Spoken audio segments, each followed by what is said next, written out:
बहुत समय पहले आर्यमंद्र नामक एक विशाल और समृद्ध राज्य था।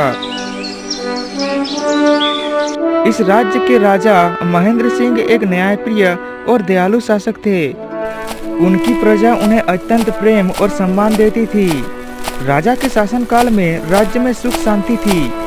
महाराज, आपके कार्यकाल में प्रजा बहुत ही सुखी है।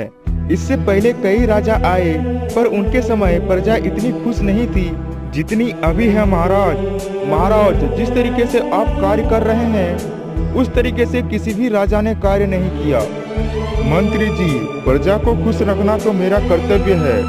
अगर राज्य में प्रजा खुश नहीं रहेगी तो राज्य की समृद्धि कैसे बढ़ेगी? इसीलिए तो महाराज, प्रजा आपसे बहुत प्रेम करते हैं। शायद ही ऐसा कोई राजा होगा जिससे प्रजा इतना प्रेम करे। परंतु महाराज के मन में हमेशा एक चिंता रहती थी। उनका एकलौता पुत्र युवराज विक्रम सिंह को लेकर महाराज हमेशा चिंतित रहते थे। विक्रम सिंह राजमहल में विलासिता में पला बढ़ा था। वह बलशाली और बुद्धिमान तो था, परंतु उसका स्वभाव अत्यंत अहंकारी, क्रूर और दुष्ट था। वह अपने अधिकारों का दुरुपयोग करता था और लोगों को परेशान करता रहता था। उसकी आदतें इतनी बिगड़ चुकी थी कि राज्य के लोग उससे भयभीत रहते थे। मंत्री जी, हमारा पुत्र दिन व दिन बिगड़ता ही जा रहा है। वह हमारी बातों को सुनता भी नहीं। जी महाराज, आप बिल्कुल सही कह रहे हैं। अगर युवराज इस तरह से लोगों को परेशान करते रहे तो लोगों का महाराज के ऊपर भरोसा ही उठ जाएगा। लेकिन महाराज युवराज को उतना समझाते नहीं थे। युवराज जो भी करता था महाराज उसे करने देते थे। एक दिन विक्रम सिंह अपने घोड़े पर सवार होकर महल के बाहर निकला। रास्ते में उसने एक वृद्ध किसान को देखा जो अपने बैल के साथ खेत जोत रहा था। किसान ने बहुत मेहनत से बैल को पाला था और वह उसी पर निर्भर था। अरे ये किसान इतनी धूप में क्या कर रहा है? अरे ये इतनी धूप में भी खेत जोत रहा है, क्यों ना इसके मजे लिए जाए। विक्रम सिंह को मजा लेने की सूझी। उसने अपने सैनिकों को आदेश दिया, सैनिकों, उस किसान के बैल को मार दो। जरा मैं भी तो देखूं यह बूढ़ा कैसे हल चलाएगा। पर युवराज, सैनिकों, मेरी आज्ञा का पालन करो, नहीं तो अंजाम बुरा होगा। सैनिक युवराज के आज्ञा अनुसार उस बैल को मार देता है। तब वह बुजुर्ग व्यक्ति रोने लगता है। अरे युवराज, आपने ये क्या किया? आपने मेरे बैल को मार दिया। युवराज, आपको इसकी सजा जरूर मिलेगी। तब आपको याद होगी कि आपने क्या पाप किया था। क्यों, अब तुम्हें समझ में आया? अब तुझे मेहनत करके अपने हाथों से खेत जोतना सीखना चाहिए। इतना कहकर युवराज वहां से चला जाता है। बेचारा किसान अपने बैल के मरने की दुख सहन नहीं कर पा रहा था। एक दिन राज्य के एक कुम्हार ने बड़ी ही मेहनत से मिट्टी के बर्तन बनाकर बाजार में रखे थे। वह सुबह से ग्राहक के आने की प्रतीक्षा कर रहा था। तभी विक्रम सिंह अपने घोड़े पर सैनिकों के साथ वहां पर आया। सैनिकों, ये देखो, इस कुम्हार के बर्तनों को तोड़ने में कितना आनंद आएगा। युवराज, आप ये कैसी बातें कर रहे हैं? युवराज, मैं आपको बता रहा हूँ, अब ऐसा मत कीजिए, ये बहुत ही गलत है। अरे क्या सैनिक, तुम सिर्फ मेरी बातों को गलत ठहराते रहते हो। जाओ और उसके बर्तनों को तोड़ दो। सैनिक मजबूर होकर कुम्हार के बर्तनों को तोड़ डालते हैं। कुम्हार युवराज के सामने विलाप करने लगा। युवराज, यह मेरी 1 महीने की मेहनत थी। मैंने इनसे अपनी पुत्री की विवाह के लिए पैसे जोड़े थे। ये आपने अच्छा नहीं किया युवराज। अब क्या अच्छा क्या बुरा, ये मुझे एक कुम्हार सिखाएगा। सैनिक, चलो यहाँ से। तब युवराज वहाँ से चले जाते हैं। इन सब घटनाओं को देखकर सैनिक महाराज के पास जाता है। महाराज, युवराज अब अपनी सीमा पार कर रहे हैं। क्यों सैनिक, युवराज ने क्या किया? महाराज, युवराज ने कल कुम्हार के सारे बर्तनों को तोड़ दिया और कुछ दिन पहले उसने एक किसान के बैल को भी मरवा दिया। अब अगर युवराज इस तरीके से करते रहेंगे तो इसका अंजाम बहुत ही बुरा होगा और इसका जिम्मेदार आप ही होंगे महाराज। सैनिक, युवराज तो मेरी बात मानते ही नहीं है। मैंने उसको कितनी बार कहा है कि ये सब काम छोड़ दो। पर वो मेरी बात माने तब ना। पर महाराज, आपको अब युवराज को किसी भी तरीके से समझाना ही होगा। महाराज युवराज के पास जाते हैं। क्यों युवराज, अब आप ज्यादा ही गलत काम कर रहे हैं क्या? वो सैनिक आकर मुझे कहा कि आपने एक कुम्हार के सारे बर्तनों को तोड़ डाला और एक बूढ़े किसान के बैल को भी मरवा दिया। युवराज, यह सही नहीं है। आप ये सब काम को छोड़ क्यों नहीं देते? अगर आप इस तरीके से काम करेंगे तो आप कभी राजा नहीं बन पाएंगे। ये बात आप याद रखना। अरे पिताजी, आपके बाद कौन राजा बनेगा?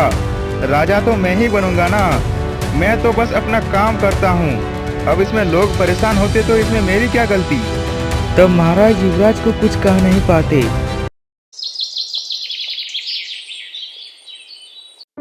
एक दिन एक भिखारी भूख के मारे महल के रास्ते से गुजर रहा था। अरे मैंने 3 दिनों से कुछ नहीं खाया। भूख के मारे मेरा दम घुट रहा है। अगर और कुछ दिन खाना नहीं मिला तो मैं मर जाऊंगा। मैंने सुना है इस राज्य के राजा बहुत दयालु है। मैं महल में जाता हूँ और देखता हूँ कि राजा मुझे कुछ खाने को देते हैं कि नहीं। वह व्यक्ति महल की तरफ जाने लगता है। तभी महल से युवराज निकल रहे थे। युवराज ने उस व्यक्ति को रोका और उससे कहा, क्यों, तुम कहाँ जा रहे हो? युवराज, मैंने 3 दिनों से कुछ नहीं खाया है। भूख के मारे मेरा प्राण निकल रहा है। मैं महाराज के पास जा रहा हूँ ताकि महाराज मुझे कुछ खाने को दे दे। अरे इतनी सी बात के लिए तुम्हें महाराज के पास जाने की कोई जरूरत नहीं है। आओ और मेरे साथ चलो। युवराज उस व्यक्ति को अपने साथ रसोई में ले जाता है।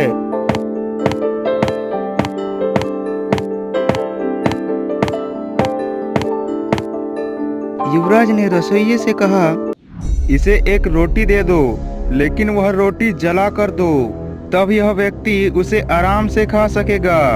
युवराज, आप ये कैसी बातें कर रहे हैं? भला जला हुआ रोटी को मैं कैसे खा सकूंगा? अरे तुम्हें जला हुआ रोटी ही मिलेगा। तुम्हें यही खाकर अपना पेट भरना होगा। युवराज, ये आपने मेरे साथ बहुत ही गलत किया। क्या गलत क्या सही ये तुम मुझे सिखाओगे? जाओ ये रोटी लेकर यहाँ से भागो। तब वह व्यक्ति वहाँ से चुपचाप चला जाता है। एक दिन राज्य के प्रसिद्ध ब्राह्मण का पुत्र ब्राह्मण से कहता है, पिताजी, मैं मंदिर में अध्ययन करने के लिए जा रहा हूँ। कृपया आप मुझे जाने की आज्ञा दे। पर पुत्र, तुम अकेले मंदिर में जाओगे? तुम्हारा कोई मित्र है तो उसे भी साथ ले जाओ, फिर साथ में मिलकर अध्ययन करना। ठीक है पिताजी, अगर रास्ते में मुझे मित्र मिलता है तो मैं उसे साथ में ले जाऊंगा। ठीक है पुत्र, पर ध्यान से जाना। फिर ब्राह्मण का पुत्र मंदिर की ओर प्रस्थान कर देता है। रास्ते में उसे कोई मित्र नहीं दिखा तो वह अकेले मंदिर में पहुंच जाता है और वह मंदिर के पास अध्ययन करने लगता है। तभी वहां पे युवराज विक्रम सिंह आता है। ये बच्चा क्यों पढ़ता रहता है? चल मेरे साथ शिकार पर चल। युवराज, मेरे पिताजी ने कहा है शिक्षा बहुत महत्वपूर्ण है। मैं अपना अध्ययन नहीं छोड़ सकता और मैं आपके साथ शिकार पर भी नहीं जा सकता। अरे इतना दुस्साहस! तुमने युवराज के आदेश को भी अस्वीकार कर दिया। सैनिकों, देख क्या रहे हो? मारो उस लड़के को। फिर सैनिक ने उस लड़के को खूब मारा। अब तुझे पढ़ाई करने का शौक नहीं रहेगा। फिर ब्राह्मण का पुत्र रोता हुआ वहाँ से घर चला गया। ब्राह्मण का पुत्र उदास होकर अपने घर लौटा। ब्राह्मण ने उसके पुत्र की हालत देखकर उससे पूछा, अरे पुत्र, तुम्हारी ये हालत किसने की? ये तुम्हें क्या हो गया? पिताजी, मैं मंदिर के पास अध्ययन कर रहा था। तभी राजकुमार आते हैं और मुझे कहते हैं कि मेरे साथ शिकार पर चलो। और मैंने जब कहा कि मैं शिकार पर नहीं जाऊंगा तो उन्होंने मुझे अपने सैनिकों से खूब पिटवाया। पिताजी, अब क्या इस राज्य में बैठकर पढ़ना भी एक अपराध है? नहीं पुत्र, मैं राजकुमार के बारे में महाराज को बताऊंगा। मैं उन्हें ये बताऊंगा कि राजकुमार ऐसा क्यों कर रहा है।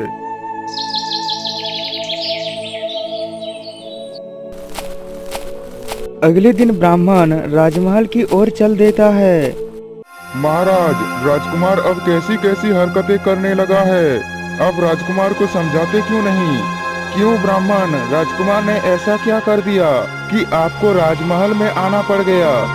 महाराज, कल मेरा पुत्र मंदिर के पास अध्ययन कर रहा था, तभी राजकुमार बिना किसी वजह के मेरे पुत्र को मारने लगा। अब महाराज आप ही बताइए, क्या मंदिर में अध्ययन करना कोई अपराध है?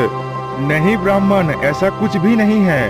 आप जाइए ब्राह्मण, मैं राजकुमार को समझा दूंगा। आगे से राजकुमार ऐसा कुछ नहीं करेगा।